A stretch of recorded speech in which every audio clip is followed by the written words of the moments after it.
Okay, now you can see that the disk transfer has completed. So now I am going to boot the floppy disk that was just created by typing PR number 6.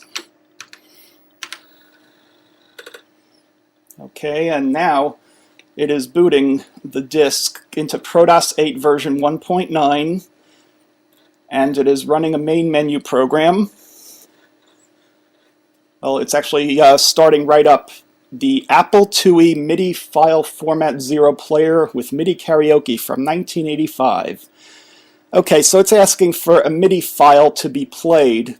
Now if you hit return, it'll give you a catalog. Now any disks that you create should have a prefix of /MIDI. That is what it catalogs. So if you have 2 disk drives, you can put the MIDI/MIDI volume in drive 2 and rename the volume on the first, the boot disk.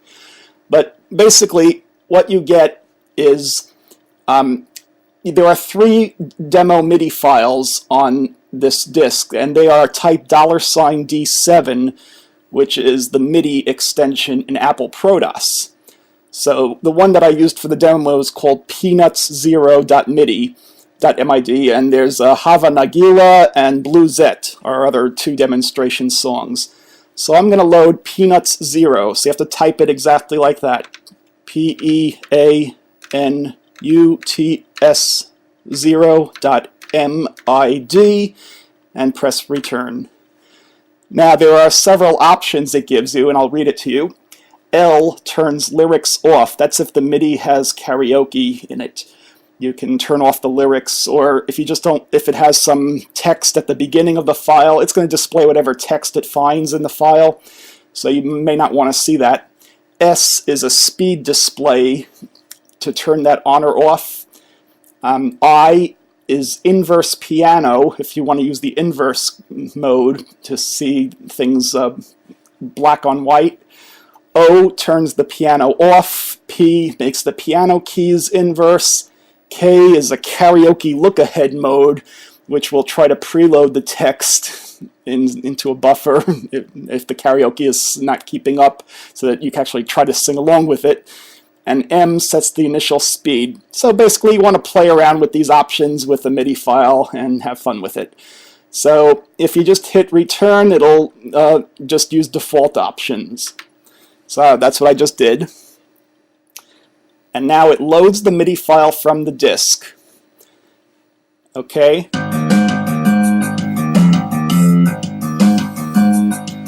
Okay, now I'm going to make it faster. And I can make it slower using the right arrow. Escape pauses the music at a certain point, and then any other key resumes it. Okay, the spacebar stops the song. And just to go over some other options you have, F converts between uppercase sharps and lowercase flats to determine what notes are displayed up here. So like F, if you're in uppercase sharp mode, that's an F sharp. If you're in lowercase flat mode, then that's an F natural, and then say an E flat would be a lowercase e. And D turns drums for channel 10 on. It toggles between showing asterisks for the drums, or no drums, or showing the actual letters for the drums if they were notes. Okay, and it displays the key signature of the song if it's in the MIDI file. And I'm going to load another one, Hava Nagila, HAVANAG 0.MID. Okay, and now let's play around with it. Let's try inverse piano. So it's showing a piano display, and now it's going to play the song, and you'll see the white keys.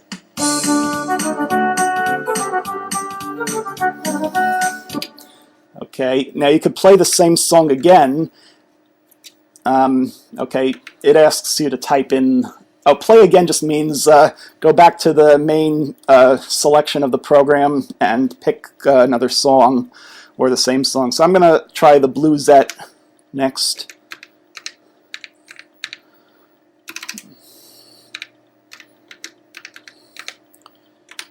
Okay, so now one thing about this program, it's an Apple timing logic that it's using. So it's just using the machine language instructions to do the precision timing.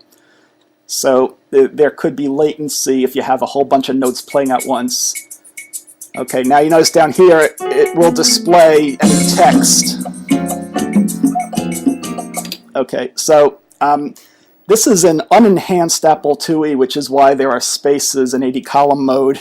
I was trying to use C out to display text. So, but now the SP is a speed display.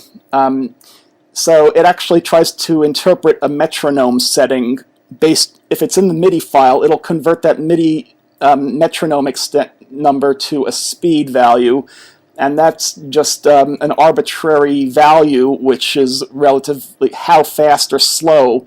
So if you go lower, the reason you're using left arrow to go faster is you're lowering this interval that's used for the speed, which is a timing loop. So if you have a higher timing loop, you're going to go slower. And that's basically what you can do with this program.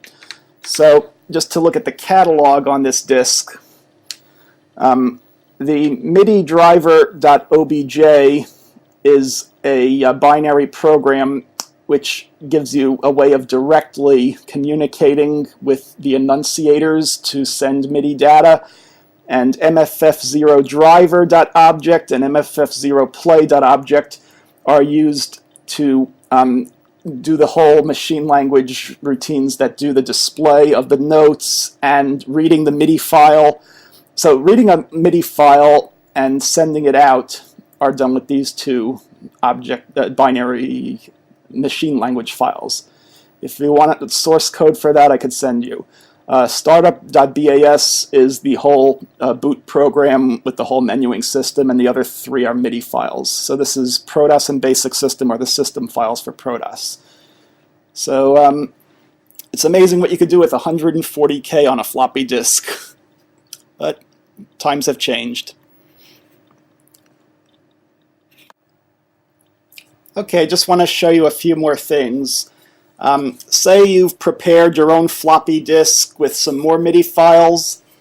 However you're going to get them onto that floppy disk, that's another story in itself. But say you have some floppies that you've done and you want to play it. At this point, as soon as you boot this program, you can remove the floppy disk for the program and insert the floppy disk with your own MIDI files. And remember that the one that you create has to be it has to have a prefix of MIDI. The disk volume name has to be /MIDI. Now you could hit enter, return, and then you see this one has 3 files: Copacabana, Magic, and Always a Woman. Let's try Magic. Okay, and I'm gonna hit enter to start the music.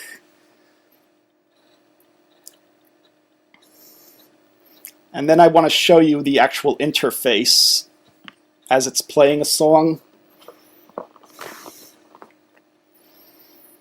Okay, just a little faster.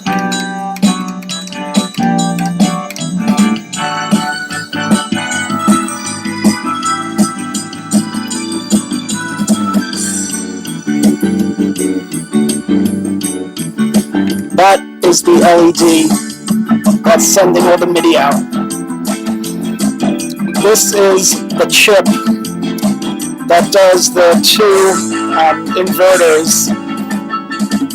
And this is the MIDI interface going out right here through this MIDI cable.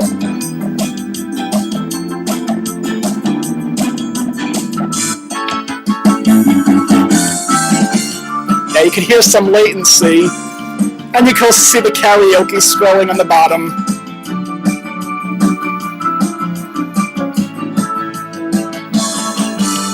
Okay, Barry, that's enough. Have fun.